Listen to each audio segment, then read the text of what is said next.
You've been able to see incredible presentations from Riot. I mean, you saw a freaking dragon in One Worlds, right? Like, just like tell me some of the things that really stuck out to you. What impressed you? Whether it was during the game, whether it was part of the presentation or ceremonies, or even somebody you met or talked to, or just like some sort of interaction over the years, if anything comes to mind. Yeah, I mean, one thing that comes to my mind over the years is that I understand. So, okay, if you ask me right now, with the information I have right now, um, would you bet all your money that Valorant will destroy CSGO eventually? Like, you only have two options. Either you bet all your money on yes, or you bet all your money in no. Then I would bet all my money in yes. And You that will would. come, yes, and that will come as a surprise for many people. That doesn't mean I don't believe in Counter-Strike. I do. I just believe that what Riot has shown, and what Activision Blizzard as well actually has shown, is that a video game is not just the video game. It's what happens around the video game. And you see things like in Valorant, right? You have the different characters, and each character has a lore and a background. We humans are very empathetic by nature, so we want to know about these characters. And we see things like Riot Games. Actually, I don't know if you know about this, but they have like Spotify playlists for each character. Mm-hmm. So I was listening. I only play Jet, right? I was listening to Jet playlist. Oh, you're a filthy Jet main, are you? 100%. I'm Immortal 3, by the way. Immortal 3, and I don't do it with nobody, bro. I don't do it with nobody. I just solo. Okay? And what many times what has gotten me to keep coming back to the game is not the mechanics, but what happens around the game, like the coolness that surrounds the game. Mm-hmm. And I think that's some of the magic that World of Warcraft has, that League of Legends has, is the lore and the beautiful things that happen around the game that makes a lot of people, myself included at times, just come back all the time. And to your question specifically, seeing what Riot Games is being able to do music-wise, show-wise, videos and cinematics and things of that nature. I mean, imagine your perks, right?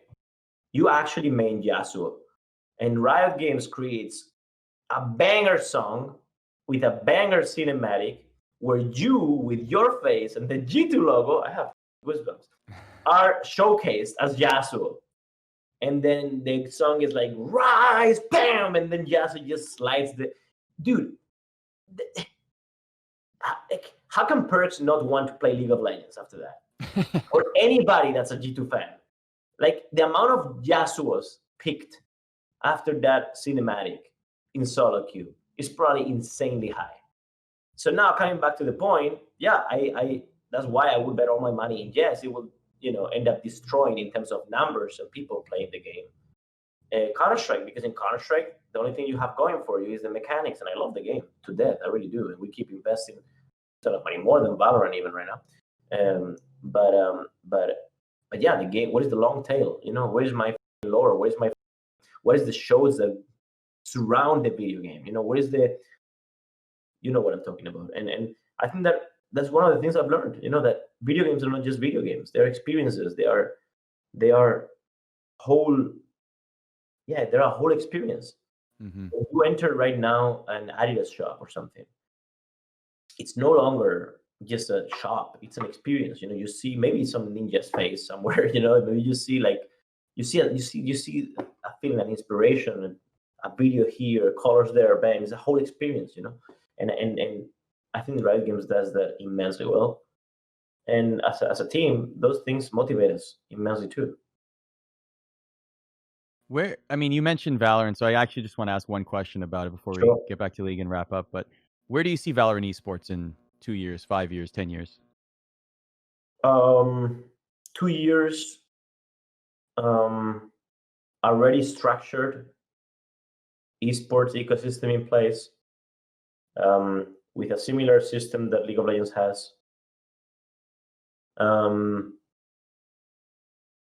terms of viewership success, top 5 out of every game. I would say Counter-Strike will still be top 5 out of every game. 5 years from now, it'll remain top 5. I think then Counter-Strike will move top 8, because 5 years is a lot of time and you have to be able to adapt. I don't know if Valve has the motivation to adapt within the game. I mean, Steam prints money. Why would they?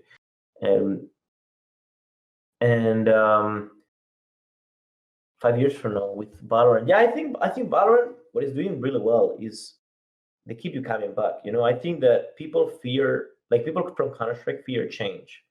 The same reason why people that play football fear change. Like, the only thing they added is to add a VAR, which is like this thing where you can, I don't know, for anybody that doesn't follow soccer, it's like they just added it so you can check if a foul is a foul, if a goal is a goal, right? With a camera, with a repetition, right? And so with a replay, right? And people were losing their shit. Well, no crap. It's been 120 years without changing a single thing from the game. Of course, people are not accustomed to change, right?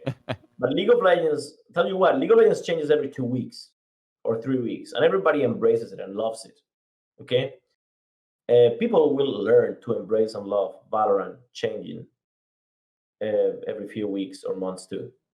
Not because it's a shooter, it has to remain static. And I think it's good. Our team with WP, he only played Sage. Now he plays Breach too, and we won also the tournament, the Blast tournament, the latest Ignition. And it makes us adapt. You can't be a one-dimensional player. It's good. So I think that constant updating is going to be super healthy for the long tail of the game. Imagine if League of Legends wouldn't have changed.